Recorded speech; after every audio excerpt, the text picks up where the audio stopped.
Hello, I'm Val Zavala. You may remember me as a journalist from KCT Public Television in Los Angeles for many years, but now I'm retired. However, I am very willing to come out of retirement to help with this panel discussion that looks into perhaps one of the most intransigent problems we have here in Southern California, and that is homelessness. So we're going to take a look at some really tough questions and issues with four panelists, all who have very different experiences and expertise on homelessness. With us is Robert Morrison. He joined Housing Works in 2013. He was previously an outreach worker as a regional manager and outreach care manager at People Assisting the Homeless. There he conducted street outreach and organized community efforts to address unsheltered homelessness. As director of programs, Robert couples his personal experience as a burn survivor and amputee with more than 10 years of advocacy experience to inspire the Housing Works team. Also with us is Shawn Morrissey. Shawn is Senior Director of Advocacy and Community Engagement at Union Station Homeless Services. His mission is to advocate for best practices and policies around homelessness, housing, and housing sustainability. Shawn has nearly 20 years of experience in the field of homeless advocacy, service provision, and social justice with a focus on mental health and substance use disorders. As a practitioner of the Housing First model that acknowledges first and foremost that housing is a basic right. Also with us is Sam Tsemberis.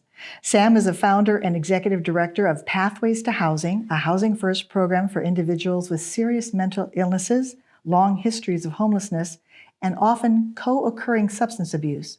Pathways to Housing is the organization that is credited with originating the Housing First model in America. It operates across the U.S., Canada, many European countries, Australia, and New Zealand. The model has been included in over 300 cities' 10-year plans to end homelessness, and the model is credited with helping to reduce rates of homelessness among adults with serious mental illness. Dr. Tsemberis is the author of several books on Housing First. Also with us, Celina Alvarez. She's a proud Tejana, Texan Mexican, born and raised in rural West Texas. Upon graduating from college, Celina moved to LA to pursue a journalism degree, but her life took a different turn. Instead, she entered into the nonprofit sector in 1993 during the peak of the AIDS epidemic. In 1999, she met Molly Lowery, who would show her the ropes relevant to harm reduction and Housing First principles. Celina joined Housing Works in 2008 as one of the first members of the nationally recognized Mobile Integrated Services team. In 2015, she earned a bachelor's degree in social work from Cal State University, LA, and in the same year, she was promoted from frontline into the executive director role at Housing Works. In 2017, she obtained a master's degree in nonprofit management from Antioch University, Los Angeles. So among you, there's decades of experience and knowledge dealing with the homeless problem. I want to start off with kind of a general question, if I may. So the latest studies show that the number of unhoused people in Southern California, LA area, continues to grow. And so many times we were promised with all these programs that it would shrink. So what's going on here? Why this continued growth? We'll start with you, Robert. Sure. I think homeless is continuing to grow in Los Angeles because we've yet to solve the fundamental problem of affordable housing. For folks who need affordable housing, I think that Measure H has done a lot to help provide supportive services to folks and has made really a big impact in the number of people who are getting support and help across the county. Proposition HHH in the city is bringing on permanent supportive housing units pretty much every month now in Los Angeles. I was just at a groundbreaking ceremony for a building that's funded by Proposition HHH this week, where Housing Works will be providing supportive services. And I think that the housing pipeline has really increased as a result of the HHH measure. It's just that the permanent supportive housing takes time to develop and build. And so we haven't seen the results that people want, and we also haven't solved the inputs into homelessness. Why have we not seen more housing, affordable housing come online if we've had these taxes and this funding to do so? I know it takes time, but isn't there also a lot of resistance to it? I know we read in the paper all the time about neighbors not wanting it in their area. Yeah, I think we're experiencing a lot of that. The biggest issue, I think, there's so many issues. I think it's expensive and it's difficult to build in Los Angeles County. Our experience is that every time we do land on a project or have a site and we show up to promote that or push it forward, the community comes out and shouts that down, does not want that in their neighborhoods. And I would say too that these are macroeconomic issues. I'm going to get these figures wrong, but I think the last count we had showed something like we had housed 22,000 people in 2020, and some 25 or 26,000 people fell newly into homelessness. So I think we're housing, and I hate to use that term in that way, but we're helping people into housing in greater numbers than ever in the history of homelessness. But at the same time, more people than we are able to help into housing are falling newly into homelessness, and not because they're making bad decisions in their lives. People are being priced out of their homes, oftentimes seniors being priced out of their places they've lived all of their lives. And so I think that's what we're seeing over and over again. These are systemic issues. It's not the fault of the individual that we're seeing these numbers. Your thoughts, Sam, on why the numbers continue to grow when we were all hoping? Well, just to follow up on Shawn's point, there are systemic issues, which means that we have a system in place called capitalism that has income inequities built into it, racial inequities built into it, disproportionately rewards a small number of people and the rest of the people struggle. That's the system we've had for centuries. That system creates homelessness, as he correctly points out, continuously, because where we are now, real estate is unaffordable, wages are too low, people on disability don't have enough to put together a month's rent and a month's security deposit. So if you have a mental illness and you're on the street, you'll never be able to be housed again financially unless an organization like this one comes along and helps you. The government is not actually addressing the structural issues. They're not saying, this capitalism thing has gone too far. We got to bring back building public housing like we used to. We got to bring back living wages. We have to think about the middle class. That's not part of the conversation anymore. So what happens is there's a political gesturing. Proposition H, Triple H, 3 billion here, 4 billion here, which sounds like a lot of money to the public. It's nothing compared to what we actually need and what we took away from public housing and public services before we turned this direction. Homelessness has only been around like this since the 1980s. Mm-hmm. We made a huge political turn to the small government, trickle-down economics, supply side. Yeah, under Reagan, who is correctly credited for creating homelessness, but every administration since has not really turned that around or talked about the structural issues. So Californians feel like, there was 3 billion here and 8 billion here. What we need is 20 billion every year ongoing to put back what we've lost. And it's not like we don't have the money. We spend $100 billion on war every month right now, So the money is there. We're choosing to live in a way that is continuing to create this. Selena, is this so built into our economic structure that it sounds almost impossible to solve. I think one of the things that comes up for me in listening to this conversation is we need to do things differently with the money, because one of the things that we saw happening with Measure H, for instance, there was a lot of doors that opened for service providers with funding coming down the pipeline in ways that we had never, for things that we had never seen funding for. But where I continue to be concerned about how the money is funneling through the system is that it further perpetuates just oppression against the folks that we're serving, because the money is coming from an institutionalized perspective. So the way that the money gets utilized is further away from the relational piece to it, and it's more institutional and dictated to us in a way that money can be used only for these services. Yeah. We have instances where, I think about like the undocumented people that we're serving. We have individuals who we are paid to serve because otherwise they won't be served, and they're housed under particular subsidies. These are individuals who otherwise they don't qualify for entitlement benefits. They don't qualify for the basic needs that folks need in order, like haircuts, pedicures. If you're an older adult and you need a pedicure because you're diabetic and it's too dangerous for you to cut your own nails, like we have to figure out how to do the basic things for these human beings. We do that at Housing Works. We've just chosen to just do it because it's the right thing to do. But so often agencies are pressed against the wall saying, what should we do? What should we not do? And, I'm tying that to this conversation because is that the reason people are on the streets? No, but it's part of the quality of life that affects folks when it comes to moving them inside. And then sometimes folks kind of get into the inside and then they realize, gosh, life was a little easier when I was outside. Which brings us actually to a new RAND report that came out, and it had some interesting findings.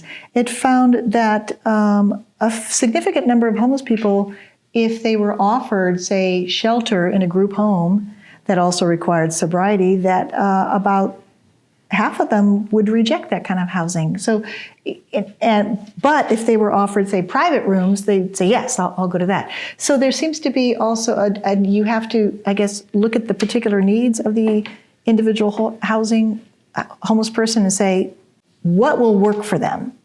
Because if you put them, I guess, into a shelter that doesn't work for them, they're just going to be out on the street again. Do you see that there's particular kinds of housing that works better? Absolutely. And I think it really comes down to that part of that statement is, what will work for people and why isn't what is available working for people. And as a man with a pretty intensive trauma history and homelessness myself, coming into these systems, what I learned really quickly early on, and what I know now to be absolutely true, is that our mental health services, our drug and alcohol treatment services, a lot of the providers that are running these types of settings that you're describing here, don't think of people as human beings. We need a different way of thinking about each other, right? We need a different way of seeing each other. When I first got here and I was offered treatment, they asked me what the problem was. And I said, I'm homeless. And they said, no, what's the problem? And I said, I use too many drugs maybe. And no, that's not the problem. The exercise that they were doing had one specific answer. And the answer to this question, the right answer was, I am the problem. And when I could admit that, then that to them meant that I was ready to move forward and that I was willing to try. And early on, the fact of the matter is today in 2022, just as in 2002 when I got here, those systems still look at people and treat them in those ways. So is it any wonder that someone doesn't want to go into a living situation where that is the narrative, where you're thought of as seen as the problem? I also want to talk about new leadership on the city level. We're going to have a new mayor in the fall. And of course, homelessness was the number one issue that the candidates, one of them, campaigned on. One of the key issues that they campaigned on. And the question is, can any mayor, solve this homeless problem? They'll promise and promise and promise, and I'm sure it sounds good when they're on the campaign trail, but how much can a mayor really do? You need, at a minimal, a county and city coordination. Ideally, you would want to have the state coordination, and the feds, so that everybody's on the same page. This is a big problem. The things we're talking about, like what's allowable as a funded service, the level of housing that's affordable to be built in the community. These are big ticket items. So I don't think it's in anybody's city's budget to afford that or to be able to generate the legislation that would change practice. We have hundreds of providers in Los Angeles. Some of them think you have to be clean and sober and get into a shelter. Others think you should have housing as a basic human right. Others think that, spiritual redemption is the way to go first. Every provider has a strong stake in their approach. We don't have a coherent and a consistent plan. And so we're not all working together in one direction. To Shawn's point, even though we're talking about housing, it's really, that's what everybody needs, but the way that people get there has to be by their own choice in their own way. It's really about working with people in a different way. That's what I take from your answer is no, a mayor running on this issue, a big issue, is probably not going to be able to deliver on his or her promises. But without the mayor, we won't go anywhere either. They're sort of a necessary but insufficient player.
Which kind of brings up a question that I think is sensitive but really important, and that is one of basically triage. If you have all these different populations among the homeless that need different things, who gets priority? So if you have an elderly gentleman who has a drinking problem and he's homeless, do you take him, or do you take a woman with 2 kids who is in a shelter and her husband's battered her, whatever, and she ended up homeless? It's the Titanic It is! formula. Your options are limited by the number of programs available. Exactly. So you could do a great job triaging, and we could all agree on who gets prioritized. But if there's no program, there's no shelter that'll take a woman with her 2 kids, because they have a pet, or there's no program that will take people in after 5. There's no program that'll take a woman in if they suspect that she's also drinking, we have one idea when we're on the street doing triage, but then the options are quite limited. We don't have that continuity of mindset, prioritization, values, and housing all on one continuum, so that the person making the decision on the street has available to them all of the resources they need to actually make that decision a reality. Everybody wants their own living room, bedroom, kitchen, bathroom. In the almost 20 years that I've been doing this, I've never seen anybody say no to that. What people have said no to are inappropriate, chaotic environments that are not healthy or helpful to them. And I think that, to your question, for the first 30 years of this problem, it was, always women and children who were prioritized and went into housing. And I think that, and I get that that's why that is, but we're also talking about, we grew this problem by only taking the people who were the least vulnerable and most able to jump through all of the hoops and comply. That's how we grew our homeless population, I think, to what it is today. And because we're ignoring those who couldn't move into. Absolutely, because that represented a lot of work for us as agencies, and it meant that we had to change our own systems and the way that we operated. So instead of doing that, we just called people service resistant and non-compliant, and we didn't have to worry about the kind of services we were providing. But 10, 12 years ago on this side of the country anyway, I know Sam was doing it a lot earlier than that on the East Coast. We landed on these new models that said we have to look at this differently. We have to prioritize people based upon vulnerability, need, the fact that they're going to die on the street if we leave them out there. And we have to start kind of equalizing maybe a little bit the man who's drinking too much and perhaps has made some bad decisions with the person who just fell on hard times and lost their job. And we've demonized mental illness, we've demonized substance use disorders, and so it was easy for us to kind of push those people off and help the people that we saw as being worthy. But the fact of the matter, and I think we've talked about this here tonight, is this idea that we, instead of looking at the individual pathology and deciding whether that person should be able to go into housing, we started looking at the systems and structures that are creating the pathologies that we're looking at, and started taking that into account as well. And that's a really important distinction, I think. So we have started doing that. We have started. How long ago did we start doing that? Well, I would say that LAMP down on Skid Row was doing it in the 80s. Housing Works was doing it in 2007. I think that the MISS, the Mobile Integrated Services Team, really represented the first mobile team probably in LA County, running around helping people where they were at. Previous to that, you had to go in to get the help. And then 2011, we started these vulnerability projects around the county of Los Angeles, where we were identifying those most vulnerable, those most likely to die. And we were applying these relational models, these ways of being with people, as opposed to that idea of asking people, hey, what happened to you? Where have you been? As opposed to what's wrong with you and what did you do? I think about mental health and the importance of getting to the root of why someone's numbing themselves with alcohol and substances. There's so much stuff that folks have unresolved. And the fact is, looking back to what Reagan did in the 80s with deinstitutionalization, for this idea that these individuals were going to be pushed out of mental health hospitals and into community mental health systems. Well, we're still kind of sitting around waiting for that mental health system, that great mental health system that was sold to voters back then. Meanwhile, we have folks who are getting further and further into the mess of their own trauma and having to deal with it in ways that is much more accessible and easier to cope with than moving through systems that further marginalize you and perpetuate harm against you. Yeah, Dr. Gabor Mate has that one quote where he says, addiction is a response to pain. We need to stop asking why so much addiction and start asking why so much pain. And I think you could apply that to the homelessness in the same way. One of the findings, again, of this interesting RAND study that came out recently looked at the demographics of homelessness, and they found that the percentage of Black unhoused population, the percentage grew by 38%, not to 38%, but it grew by 38% over the last 2 years. And the share of Hispanic homeless declined by 24%. compared to 2 years ago. So it's interesting. They're seeing a demographic change. Do you see that? And is there any thoughts about why that happened? I looked at that. That sort of caught my attention also. And two things. The study that you're referring to was pre-COVID, looked at just 3 neighborhoods in LA. So I think I don't think there's a change in pattern the way this study suggests. I think we should wait for the point in time count data, which comes out, soon. Oh, is that the it'll be out. Yeah, they do a one-night count across the county, and that's a more reliable figure. And talking to the person that runs that study, they haven't seen any glaring changes in pattern. So it just might be a limitation of this study. I think it's just a small sample. Yeah. So yeah, the census comes out, I guess it's done, they try to do it the same day every year. Yeah. I'm not sure if it was interrupted by COVID or not. Well, it definitely was interrupted during COVID, but now they're back to doing it.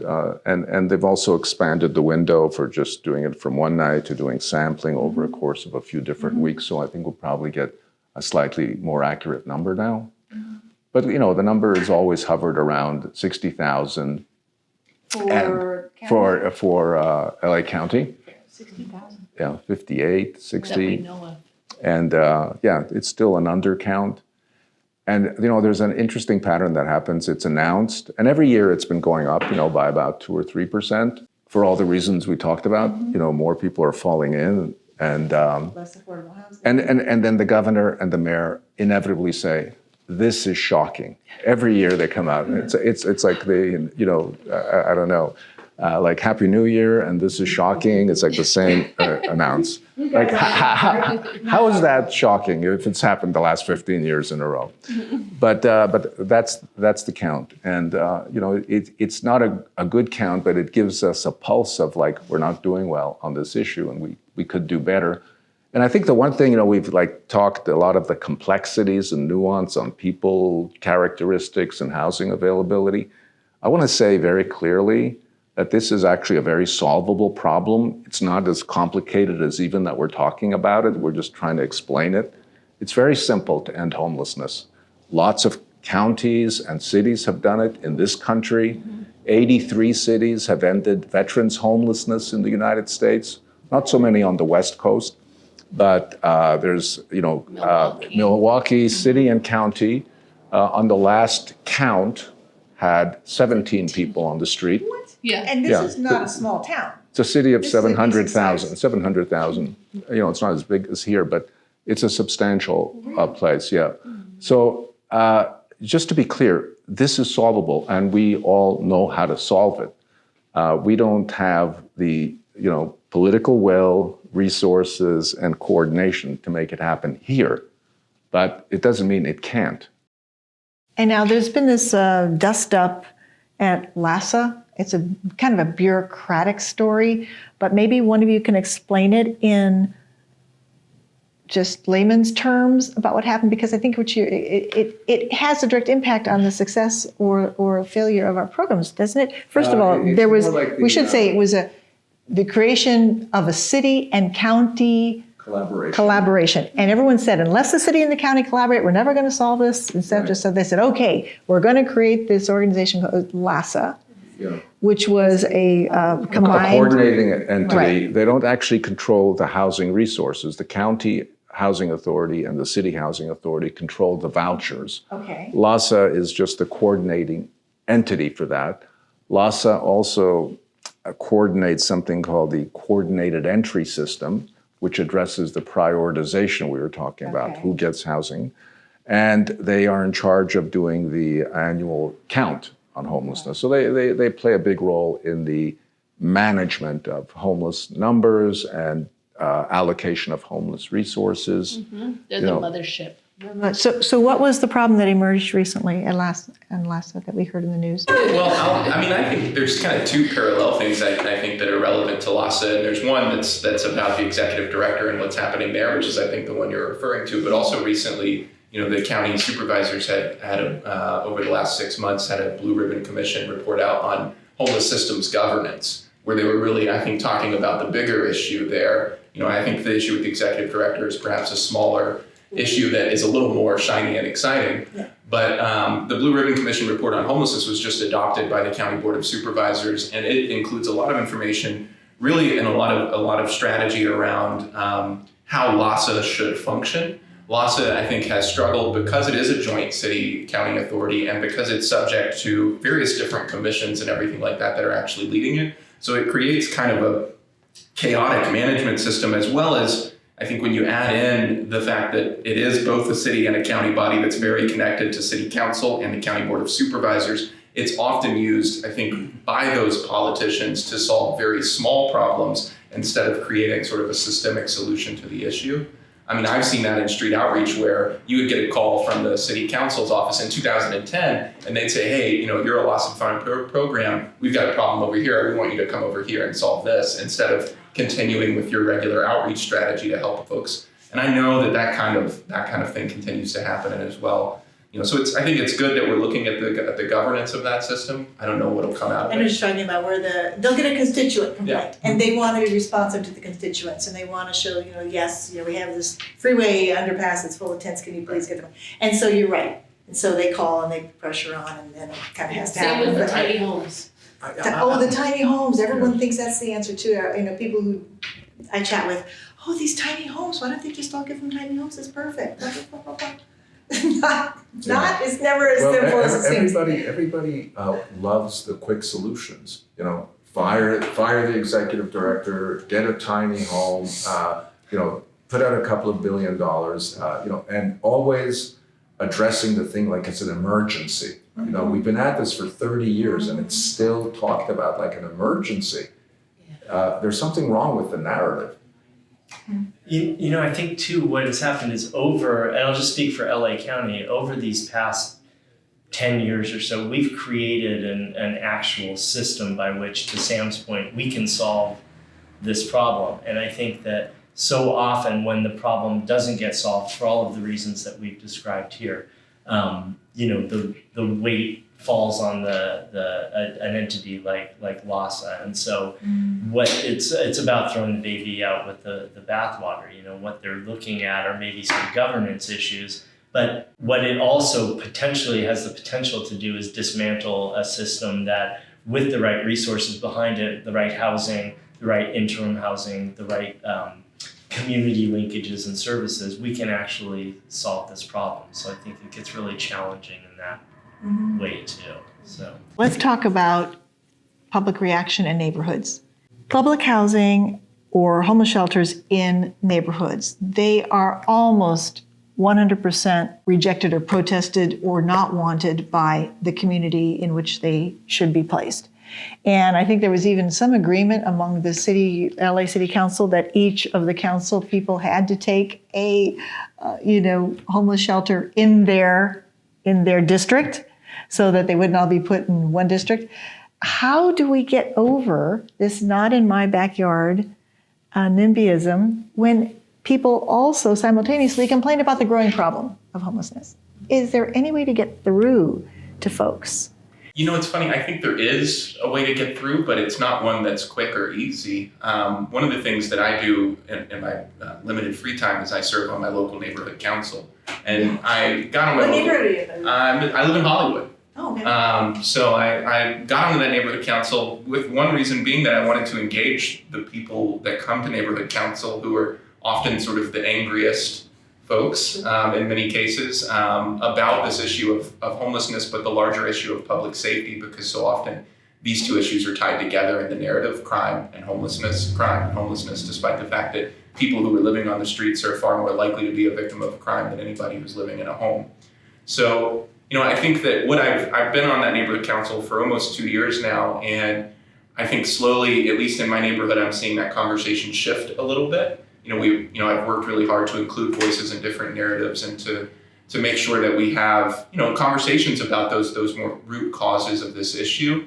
And so I think that I've also learned in doing that there are some other real issues where people who have lived in this community for a long time are not necessarily anti-affordable housing or anti-shelter. They're anti a lot of development, and they've been, I think what I hear is that they feel, taken advantage of and jerked around by private housing developers who are building luxury housing and building other kinds of housing. And so there's a sense that they're not being heard and listened to in that. And then that folds over into the issue. Now, helping folks see the connection is a more difficult challenge. And I mean, I'm interested in what other folks have to say about it, but I think that it takes time.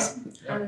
How do you combat NIMBYism? You You know, don't want homeless people, but put them somewhere else. we do a lot of that work. I should say I do a lot of that in my capacity. And I think the traditional messaging around homelessness was, here's Shawn, within our sector, here's Shawn, he's a guy who made a lot of bad decisions. He came, alongside us, we got him into housing, and now he's doing great, which really betrays the complexity of this whole story of how we got here, what created it, what continues to perpetuate it. This idea that the person experiencing the problem isn't the one who created it, they're just the person who's experiencing the problem.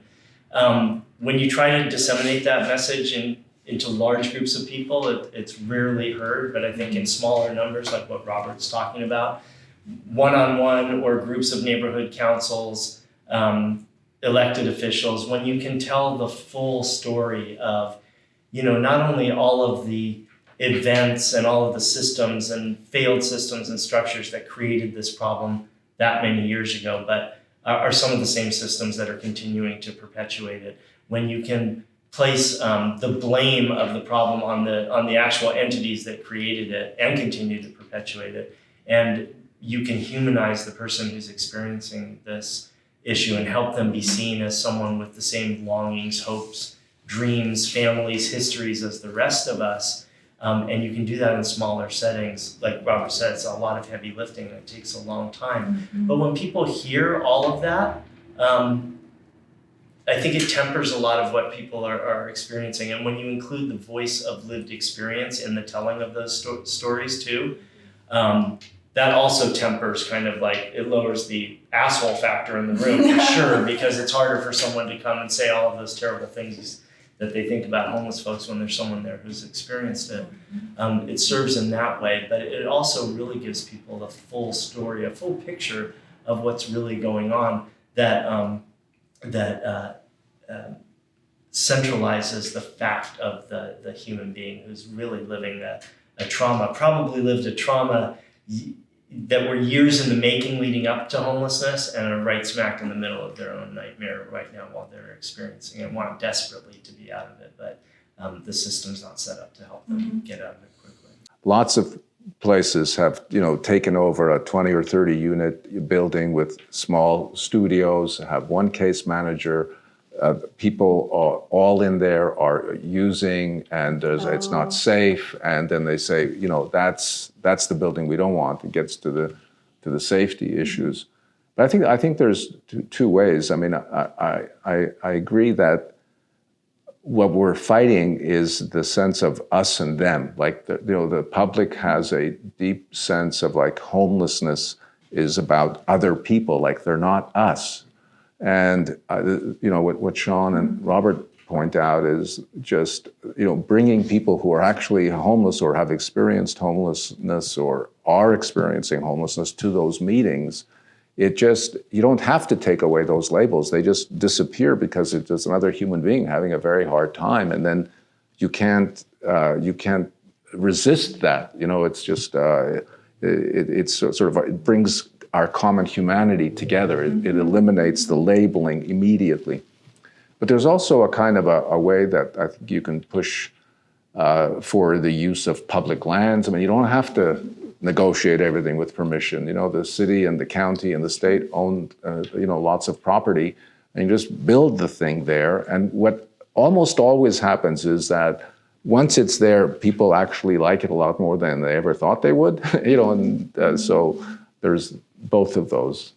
One of the other things that comes up with folks that I speak to who tend to err on the side of NIMBYism is really fear when they start to see people have mental breakdowns, full-on psychosis or using and on a really tragic run of some sort.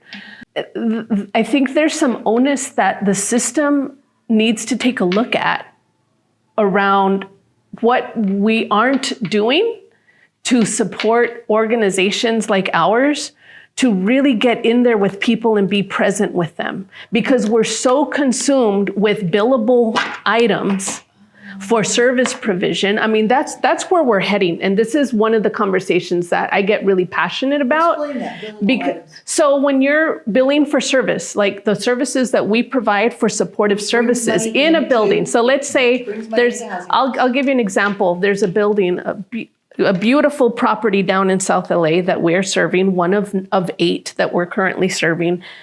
And it's in a very hot neighborhood of South Central.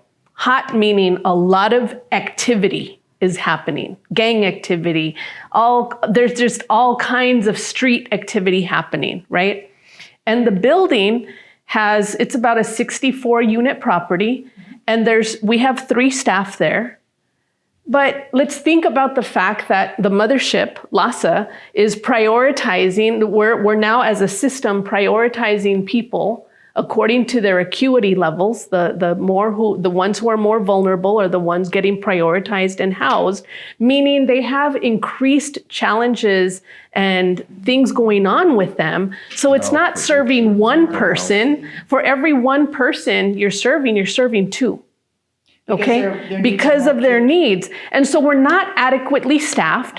Folks are running amok because that's what you do when things are really bad in your life and everything's kind of going to shit, basically.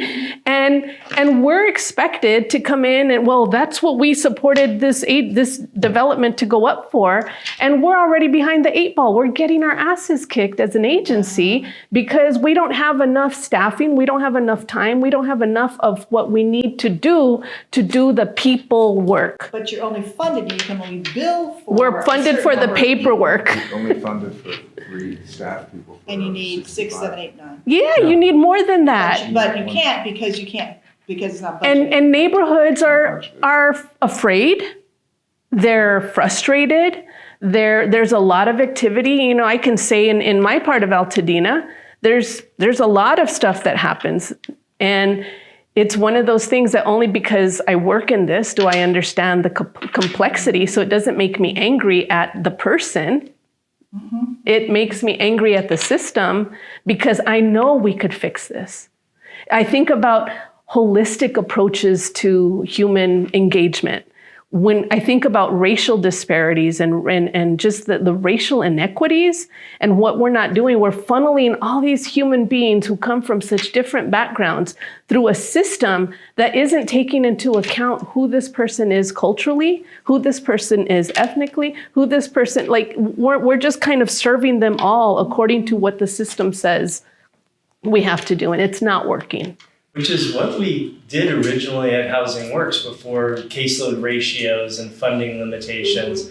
A caseworker might have had 6 people or 9 people on their caseload based upon what that need was and what the individual needed. And someone might have more than that, someone might have less, and it was constantly being assessed and fluctuating and looked at based upon who the individuals were that we were serving. And of course, that's so changed now. It's completely different. It's all ratios, it's all billable services, it's all... It's by formula rather than who Right. the people are that you're serving. It comes from our values of how we're choosing to spend money. So if you could change one thing about the system, something that would be crucial and make a big difference, what would it be? Well, I think the thing I've been thinking about the most recently in response to that is kind of what Sam was talking about earlier. We need to unify behind, what the solution is, what an idea is. And I think for me, more and more, I think it's about defining what is housing, what qualifies as housing, as an adequate solution to homelessness, and what does that include, and make sure that there's an onus and a requirement not upon the individual who is homeless, but upon our systems and our government to actually make sure that people have whatever that defined kind of housing is.